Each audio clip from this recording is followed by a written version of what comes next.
belle image ici que j'ai trouvée sur internet, où on voit bien la couleur rose du lac. Ce travail a été fait ici à l'université et avec une grande aide de l'université de Dakar, sans lequel je serais probablement rentré bredouille de là-bas, parce que je suis parti avec une idée en tête sur le terrain et sachant pas vraiment trop comment j'allais le réaliser. Bon, merci. Alors, le but, comme on a déjà touché 2-3 mots entre les différentes présentations ce matin, il y a beaucoup de problématiques d'inondation dans la région de Dakar, qui a amené tout un programme de synergie. Et ma petite pierre à l'édifice de toute cette problématique, c'est d'essayer de mieux comprendre comment ça se passe entre les différentes nappes d'eau. Et j'ai choisi la région du lac Rose, de son côté justement très contrasté, avec un lac très salé, l'océan qui est juste à côté, et quand même de la présence d'eau douce. Qu'est-ce que ça peut amener, donc aussi comme intérêt d'un point de vue plus de tous les jours. On a vu que les ressources d'eau douce sont relativement limitées, il y a des contaminations de ressources de nappes phréatiques, donc il faut mieux comprendre comment est-ce que ces nappes interagissent les unes avec les autres, ça permettrait de mieux protéger ces ressources. Le lac Rose, la région du lac Rose est une région qui est protégée au niveau de l'UNESCO, donc il faut aussi penser à ce genre de problématique pour essayer de maintenir le site. Et avoir de meilleures connaissances de ce qui se passe sous nos pieds, ça permet aussi à donner aux institutions locales des outils pour prendre des bonnes décisions, des décisions durables et pertinentes. Alors, très rapidement, on se retrouve ici là où il y a la flèche, à peu près. Donc, le lac est à peu près 1 kilomètre, même pas, de la côte océanique et de Dakar, mais en dehors quand même des grands centres d'urbanisation. Il y a eu des fréquentes inondations dans la région et le site, donc, comme je disais, a des intérêts touristiques, économiques. Forcément, s'il y a des touristes qui sont là, on va construire des hôtels. Si on construit des hôtels, s'il y a des touristes qui viennent, il y a toujours des risques de pollution par les véhicules, par les eaux usées, etc. Donc aussi des problématiques environnementaux.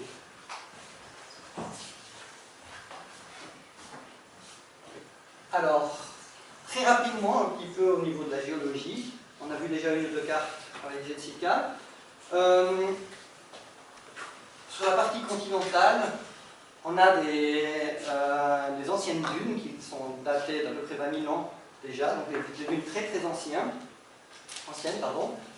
À proximité du lac, ici, on a des dépôts qui datent de la dernière transgression océanique du Merci. Qui date d'il y a 5-6 000 ans, avec quelques résidus ici de coquillages qui datent donc, du lagon de l'époque. Et après ici, le long de la côte, on a donc des dunes côtières qui sont très sableuses. Par rapport au Noirmoutier est caractérisé par beaucoup de dépôts de coquillages avec un sable très fin. C'est assez typique et quand on regarde, notamment sur les zones un peu plus basses, ou un peu là où les routes, etc., on voit beaucoup de ces coquillages vraiment partout dans la région. Donc, dans le passé, lors de la dernière transgression, on avait, c'est la côte ici, le lac, qui se retrouve à peu près là, était vraiment dans un lagon. Petit à petit, sous l'influence de la dérive littorale, il y a de forts courants marins dans cette direction-là, la côte a commencé les dunes ont commencé à pousser, à refermer la zone du lac, pour boucher complètement, à peu près il y a 700 ans, et isoler le lac en tant que tel. Petit à petit, le lac s'est asséché, a diminué de plus en plus. Notamment sur les 50 dernières années, la surface du lac a diminué de 50%.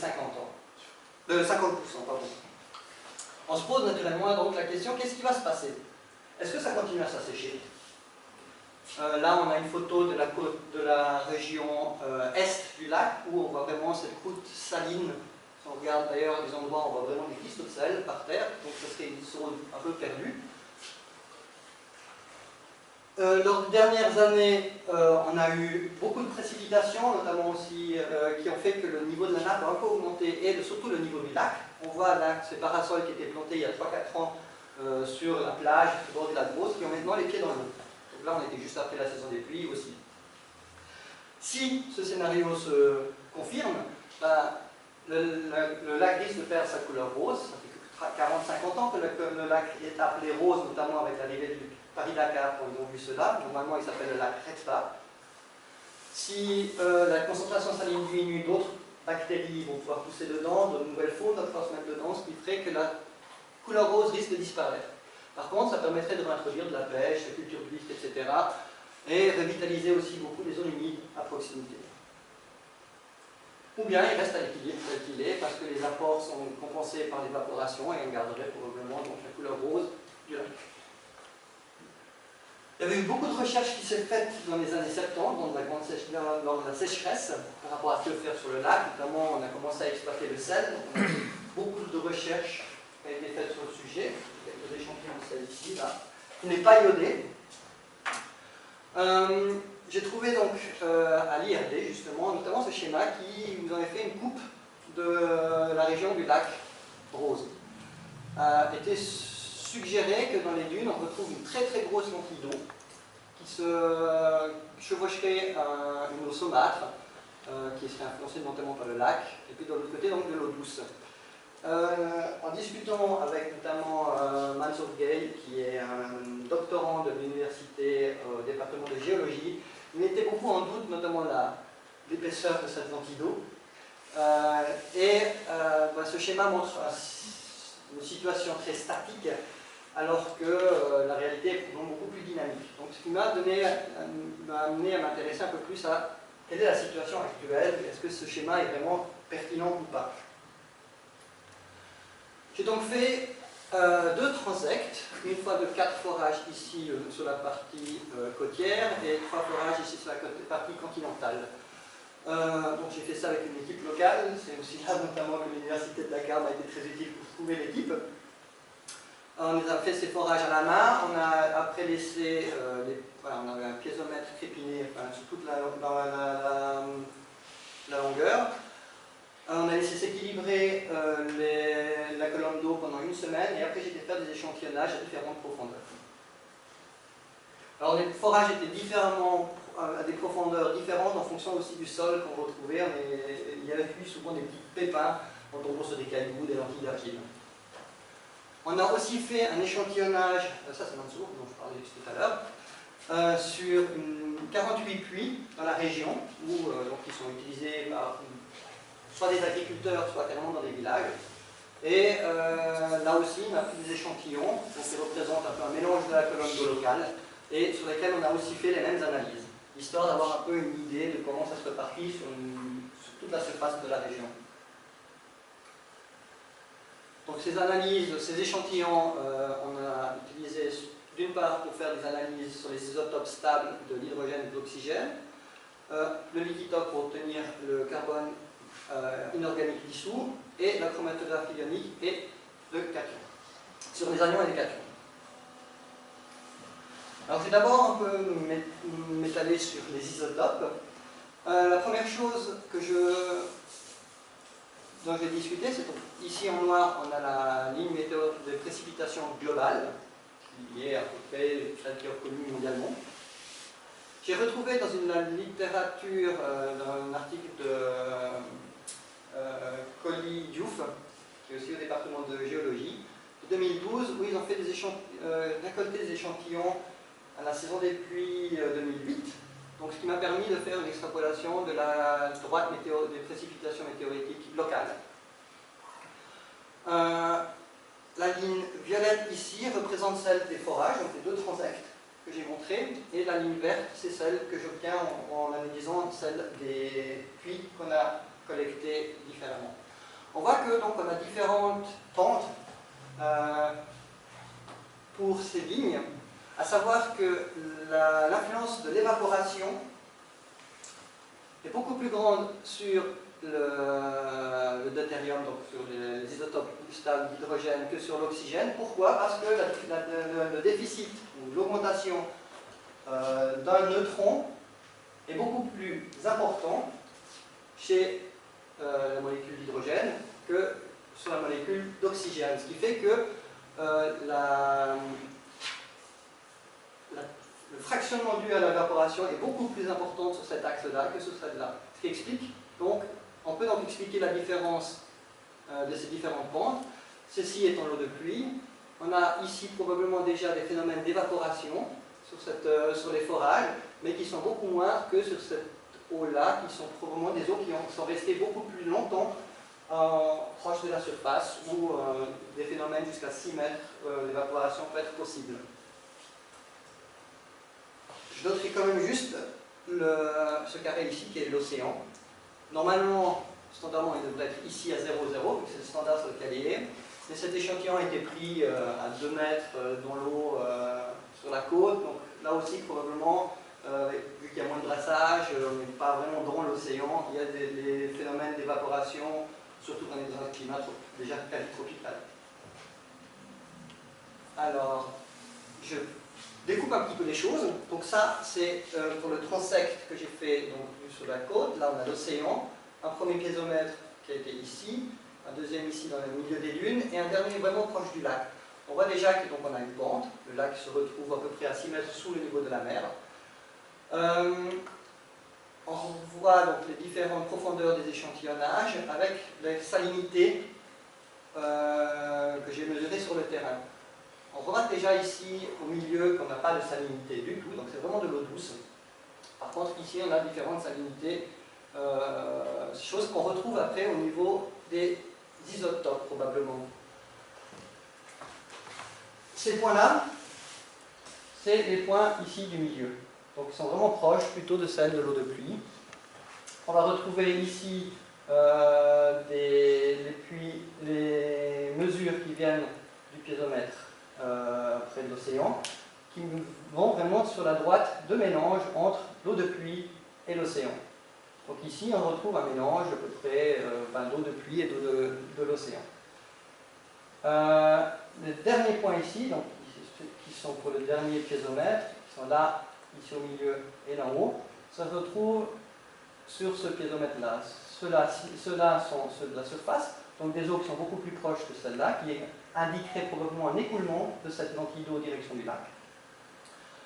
Et ces autres points de mesure ici sont donc des échantillons plutôt de profondeur qui se rapprochent déjà plus de l'eau de mer, mais probablement aussi un petit peu de l'eau du lac.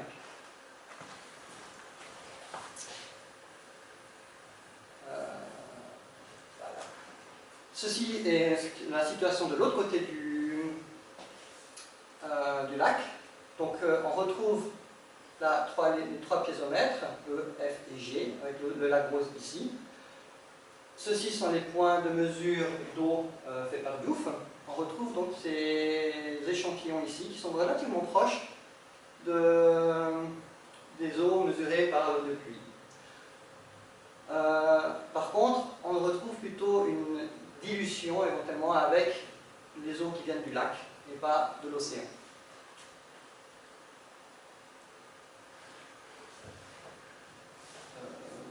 Pardon, j'ai fait une erreur dans le titre, ça représente ceux des puits. Donc là, de nouveau, on se retrouve dans le prolongement. On retrouve là une belle droite qui indique une plus grande évaporation par rapport aux autres situations. Mais quand même, les eaux, pour la plupart, sont relativement proches que celles des eaux des pluies.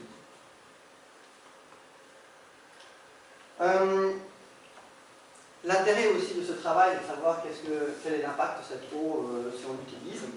Donc j'ai réutilisé le diagramme de Wilcox. Ceci, c'est surtout les forages que j'ai faits. On remarquera très fortement que ceux qui sont près du lac et ceux qui viennent de près de l'océan, on a un très fort pouvoir salinisant et alcalinisant qui diminue au fur et à mesure qu'on se rapproche des eaux qui sont plus douces. Du côté des puits, la situation est moins contrastée. On voit que même si on reste quand même très fortement influencé par la salinité du lac et de l'océan, par contre, le pouvoir alcalinisant est nettement moins exprimé dans les puits sur toute la région. J'ai jeté un petit coup d'œil plus profond sur la chimie de l'eau, donc avec tous les éléments. Là, de nouveau, on retrouve cette situation très contractée au niveau des forages que j'ai fait, avec des eaux douces d'un côté et des eaux salées de l'autre. Enfin, donc, on peut des eaux qui sont vraiment très contrastées les unes par rapport aux autres. Les forages du milieu de la dune, on retrouve ici au milieu donc des eaux un peu calciques, phosphatiques, alors que les eaux qui viennent des deux forages à l'extrémité des dunes, donc l'océan, celui qui est proche de l'océan et celui qui est proche du lac, se retrouvent vraiment groupés ensemble. Donc, apparemment, il y a une origine commune entre ces deux eaux. Ceux-ci sont les eaux qui viennent des forages qui sont du côté continental et qui sont encore une fois différentes d'un point de vue chimique par rapport aux deux autres. Sur les 48 puits, par contre, on voit une image peut-être un peu plus hétérogène. Néanmoins, il y a une forte similarité entre les eaux qu'on a ici en haut, donc la plupart des puits, avec les précédents qui venaient ici du bord du lac. Voilà. J'ai après pris donc, tous les résultats ensemble, j'ai fait une analyse des composants principales là-dessus. Et on retrouve à peu près, on confirme un peu les résultats qu'on a obtenus précédemment. Il est intéressant de noter que le carbonate se retrouve vraiment à l'angle droit sur le cercle de corrélation par rapport aux autres ions et cations. Ce qui fait qu'en fait les carbonates n'ont aucun lien, sont complètement découpés par rapport aux autres éléments chargés. Ce qui m'indique que ce carbonate ne vient pas probablement pas d'une interaction avec des roches locales, mais vraiment plutôt du CO2 atmosphérique. C'est aussi confirmé par les teneurs que j'obtiens, je n'ai pas montré le tableau, mais les teneurs en carbonate sont relativement faibles, qui correspondent justement plutôt aux interactions eau-atmosphère, alors que si c'était une interaction avec la dissolution des roches, les teneurs seraient beaucoup plus élevées. On revoit donc clairement cette partition très forte entre les eaux qui viennent du forage près de l'océan et celles près du lac, mais pas les échantillons qui se retrouvent le plus haut au niveau de ce forage, qui lui se rapproche beaucoup plus des eaux interlunaires qui sont très très douces. Ça indique probablement qu'il y a un écoulement, qui est aussi logique vu la pente que j'ai montré tout à l'heure, qui s'écoule donc de ces échantillons-là en direction du lac. Alors, en rapportant ça un peu sur le schéma de tout à l'heure, on peut imaginer, il faudrait après probablement confirmer ça par d'autres mesures et peut-être des mesures plus poussées avec plus de forage, qu'on a un écoulement de l'eau de mer qui part donc ici, qui prend toutes les mesures du premier piézomètre, qui passe sous les deux piézomètres B et C, et qui traverse ici à quelque part, entre la première et le deuxième point de mesure, direction du lac. Se retrouvera donc ici une lentille d'eau douce qui est rechargée chaque année par l'eau de pluie, qui s'écoule dans cette direction-là. La question maintenant est de savoir, est-ce que cette lentille douce est permanente ou pas? Vu qu'il y a écoulement et qu'il recharge que pendant la saison des pluies, il est probable qu'elle diminue. Maintenant, est-ce qu'elle disparaît ou pas? Est-ce que si elle diminue, est-ce que ça va avoir une influence sur le niveau du biseau salé de l'océan? Ça, c'est encore des choses à vérifier. Du côté continental, on retrouve aussi une partition, mais pour d'autres raisons. On retrouve ici le point de forage le plus éloigné du lac, qui se détache vraiment fortement des autres forages, qui se rapproche peut-être un petit peu plus sur les plus profonds du forage, du premier forage.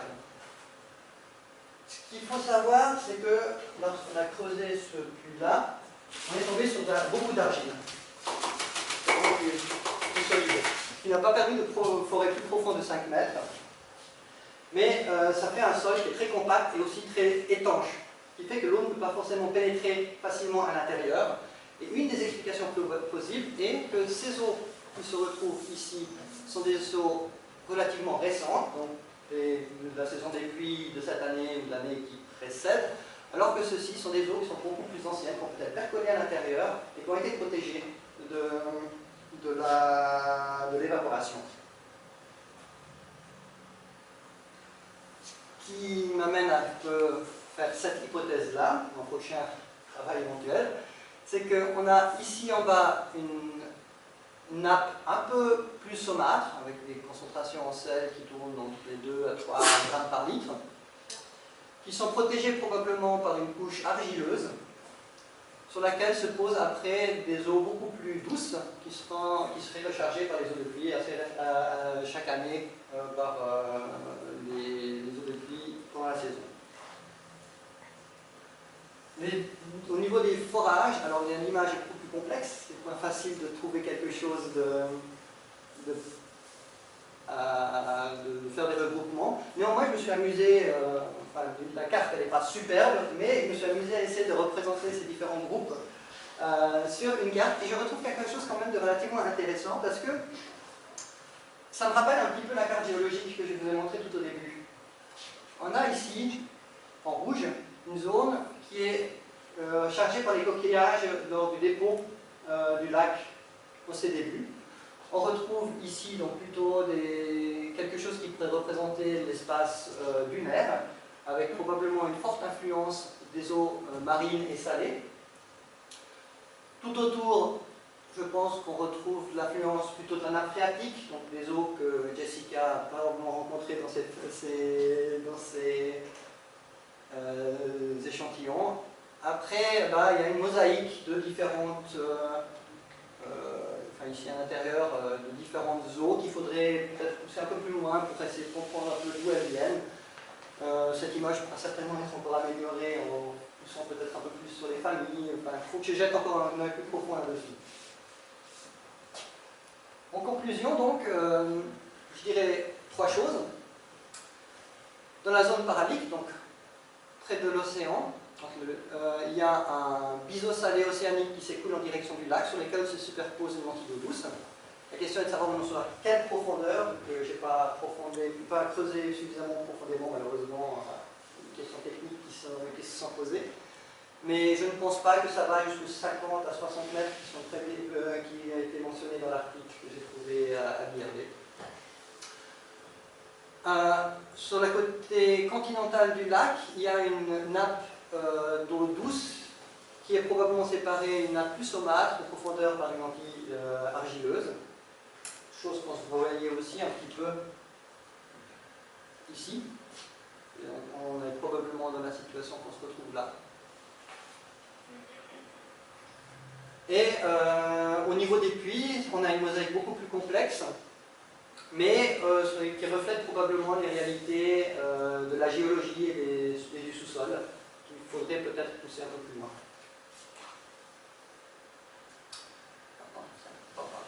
Voilà, donc comme je suis encore en train de décanter tous ces résultats, je n'ai probablement certainement pas vu un certain nombre de choses. Je suis donc ouvert à toute proposition et puis d'idées ou des choses sur lesquelles je pourrais peut-être approfondir l'exploitation de ces résultats, et donc j'ouvre la fois aux questions.